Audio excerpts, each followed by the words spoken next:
ለቅጣትም ቢሆን ግን አልፈርድበትም። እባክሽ ቱት እንደዚህ አትበይኝ፣ እኔ ጨንቀኛል። ዳኒ ጠየከኝ፣ የጠረጠርኩት መለስኩልህ። ይኸውልሽ እኔ ምንም ነገር መቋቋም እችላለሁ፣ ግን በሱ አይምጣብኝ።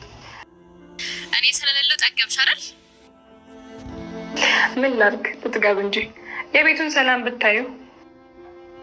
ቤታች ተጠርገሽ ትወጫለሽ። ወጪው ግን እንዳይቀየር።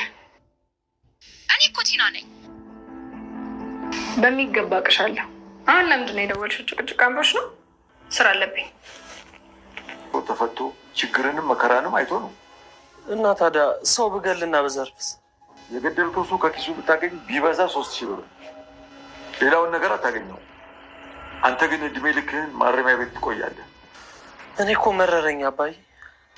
ከልብ ስራ ስላልሰራ ይሆናል አሉ ብላ ከአንዱ ተበድራ ሪዞርት ነች። ታስቁኛላችሁ እኮ። አንቺማ ተጫወችብን። አንተም መተህ ከዚህ ቤት ስለመውጣቴ ታወራኛለህ። እሷን በመጣሽ ቁጥር እንደምታስወጣኝ ነው የምታወራው። ቆይ ሙድ እያሽብን ነበር። ምን ላድርግ? እንደናንተ ለመዝናኛ ተብሎ የተመደበ ሰዓት ስለሌለኝ በእናንተ ልዝናና ብዬ እኮ ነው።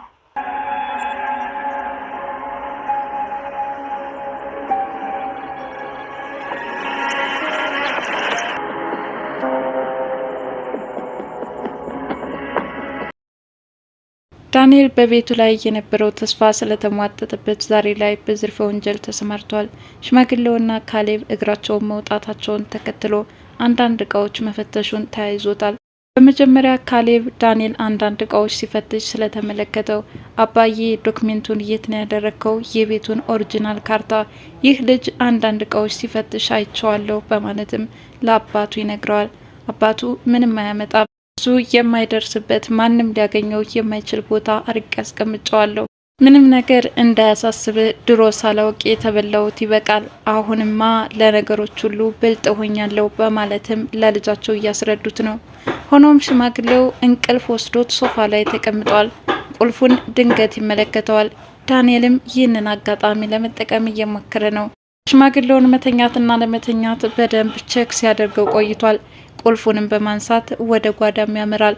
ሆኖም ከቁም ሳጥን ጋራ ትግል ይገጥማል። ማለትም ከቁም ሳጥን ብር ወዘተረፈ አንዳንድ እቃዎች ሰርቆ ለመሰወር ነበረ። እንግዲህ በፊት ሽማግሌው ምን እያሰብክ ነው በማለት ጠይቀውት ነበረ። ዳንኤልም እንግዲህ ሰው መግደል ካለብኝ ሰው ገድዬም ቢሆን ህይወቴን ማስተካከል ይኖርብኛል በማለት ከፍተኛው ሁኔታ ምሬት ውስጥ እንደገባም ለሽማግሌው ይገልጹለታል።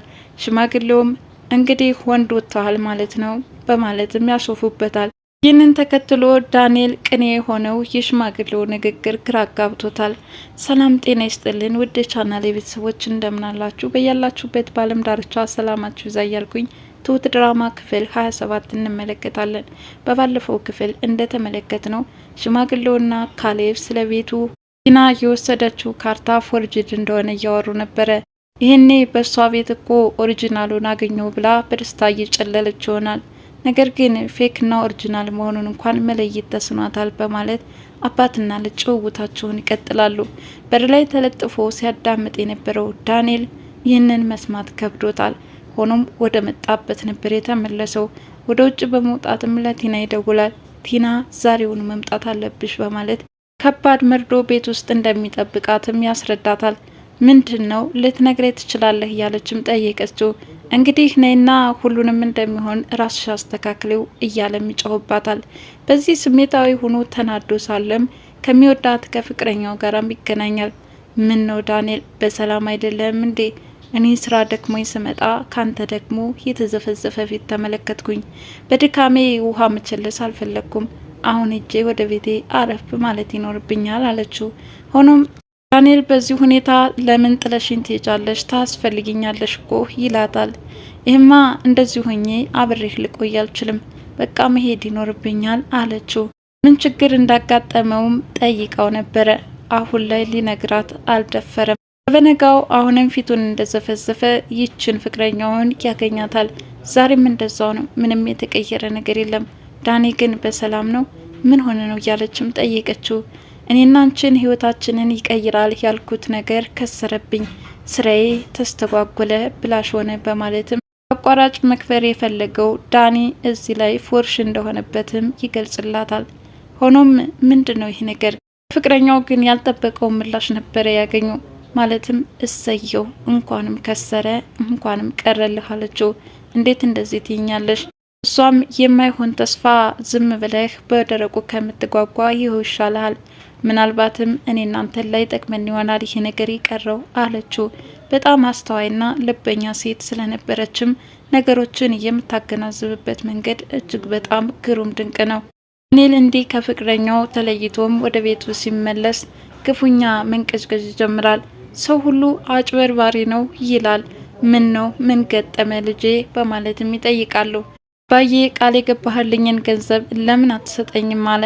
እሰጥሃለሁ እንጂ ደግሞ ለዚህ አታስብ። ምን ነው አባዬ አይመልስልኝም ብለህ ታስባለህ? ትመልስልኛለህ እንጂ ባትመልስም ገንዘብህን እሰጥሃለሁ። እንዴት ገንዘብህን ትለኛለህ? ያው ገንዘብ ነው ከኪስ ከገባ እያሉ አሁንም ቅኔ የሆነ የሽማግሌው ንግግር ግራ አጋብቶታል። ሆኖም በዚህ መካከል መንቀዥቀዥ ውስጥ ሳለም ካሌብና አባትየው የተናገርነውን ነገር ሳይሰማ አልቀረም። ምናልባት በዚህ ጉዳይ ይሆናል ተናዷል፣ ስሜቱ ትክክል አይደለም እያሉም እያወሩ ነው። ከሰማም ጥሩ ነው እንግዲህ ምን ያመጣል ይለይለት እያሉም አባትና ልጅ በጨዋታቸው ቀጥለውበታል። ነገር ግን ዳንኤል አላስችል ብሎት ጨንቆታልና ለትሁት ነግሯታል። ካሌብና ሽማግሌው ሲያወሩ የነበረውን የቤቱን ጉዳይ አንድ ባንድ እንደሰማቸውም ይገልጽላታል። ትሁትም እንግዲህ ምን ይጠበስ በማለትም ተሳለቀችበት። ምነው ተሳለቅሽብኝ? እኔ ችግሬን እየነገርኩሽ አንቺ ግን መገልፈትሽን ተያይዘሽዋል ይላል። ነፍሱ የተጨነቀችበት ዳንኤል ከትሁት አንዳች መፍትሄ ካገኘው በሚል ስሜት ነበረ ይህንን ያማከራት። ትሁት ግን ሙድ ትይዝበት ገብታለች። ለማንኛውም የሚወዳት ፍቅረኛውም አሁንም ዳኒን እንደምትወደውና እንደምታፈቅረው ደግሞም ወደፊት አብረው በትዳር መኖር እንዳለባቸውም ሽማግሌው ደውላ ልታማክራቸው እንደምትፈልግም ትገልጻለች። ልጄ ነይ ችግር የለውም እጠብቅሻለሁ የትም አልሄድም በማለት የዳኒን ፍቅረኛም ያናግሯታል። እሷም በቀጠሮዋ መሰረት መታ እባካችሁ ዳንኤልን ምከሩልኝ፣ እኔ በጣም ነው የምወደው፣ እሱ ግን አሁንም በትዳር እንዳንጋባ ነገ ዛሬ ማለቱን ቀጥሎበታል በማለት እያወራቻቸው ነበረ። እንግዲህ አንቺ በጣም መልካምና ጎበዝ ሴት ነሽ፣ ማንኛውም እሺ እንመክረዋለን በማለትም ሲጨዋወቱ ቆይተው ካሌብ ሸኝቷት መንገድ ላይ ያወሩ ነበረ። ይህንን የተመለከተው ዳንኤል ከባድ ራስ ምታት ሆኖበታል። ፍቅረኛዬን ምን እያደረጋት ነው በማለት መንቀዥቀዥ ጀምራል። ካሌብ ለምንድነው ሚስትህ እስካሁን ከቤት የለችም እሳ ምን ተፈጥሮ ነው እያለች ኤደን ጠይቀው ነበረ። እንግዲህ አንዳንዶቹ ለትዳር ይሮጣሉ፣ አንዳንዶቹ ከትዳር ይሮጣሉ በማለትም ካሌብ ከቲና ጋራ ያላቸውን ቅራኔ ለመግለጽ እየሞከረ ነው። ኤደን ግን ትዳር ተያዝ እንጂ ለባሏ ከፍተኛ የሆነ ክብር እንዳላትም እየገለጸች ነው። አንቺ ባለሽ ብትቀጥይ በጣም መልካም ሴት ነች በማለት አድናቆትን ይቸራታል። ዳንኤል ግን በቅናት ድብን ብሏልና እየሮጠ በመምጣትም ለምንድነው ሚስቴን ምን ማድረግ ፈልጎ ነው? ቤት ከሷ ጋር ቆሞ አየዋለሁኝ ምን ማለት ነው ደግሞ እኔ ቀልድ አላውቅም እያለ መንቀዥቀዥ ይጀምራል። ትሁትም አሁንም በነገሩ ከመሳደቅ ውጪ ከሱ አንዳችን መፍትሄ ሊያገኝ አልቻለም። ቲና ለትሁት ስልክ በመደወል እኔ በመውጣቴ ሰፋሽ አይደል አለቻት። በጣም ይገርማል፣ ሰላሙን ልነግርሽ አልችልም፣ እንደው ለሁል ጊዜው ባትመጭብንስ ምን አለ፣ በጣም ደስ የሚል ህይወት እያስተናገድን ነው በማለትም ቲና እዛ ቤት ከወጣች በኋላ ምን ያህል ሰላሙ ደስ እንደሚልም እየገለጸችላት ነበረ።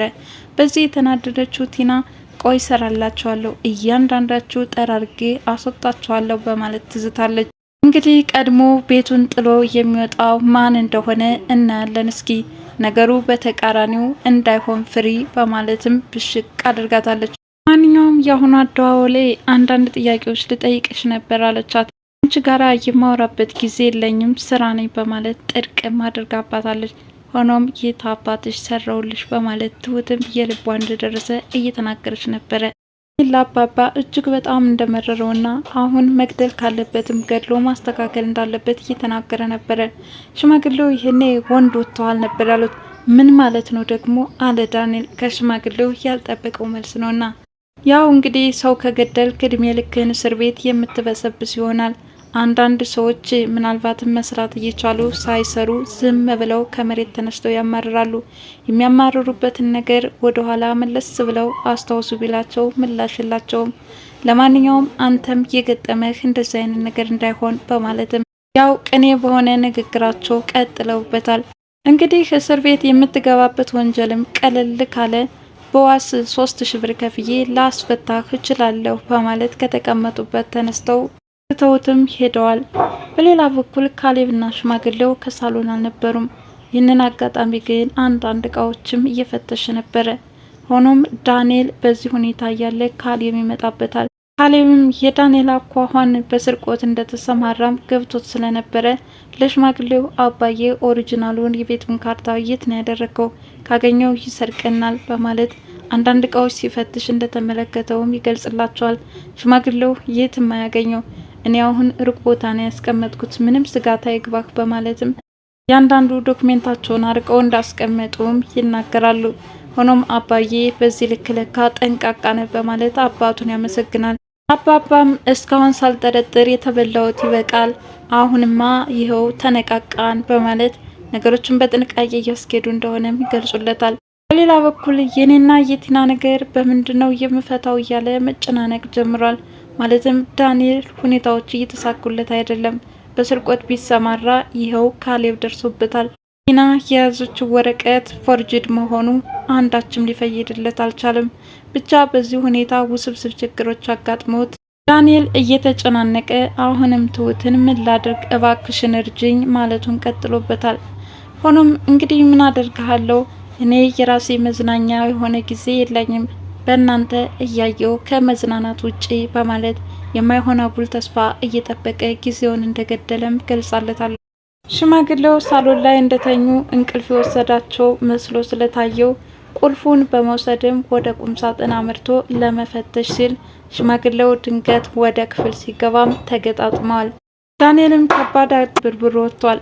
ለማንኛውም ትሁት ድራማ ክፍል 27 ይህንን ይመስል ነበረ። በቀጣይ ቪዲዮ እስከምንገናኝ መልካም ጊዜ ሆንላችሁ እያልኩኝ ለቻናሌ አዲስ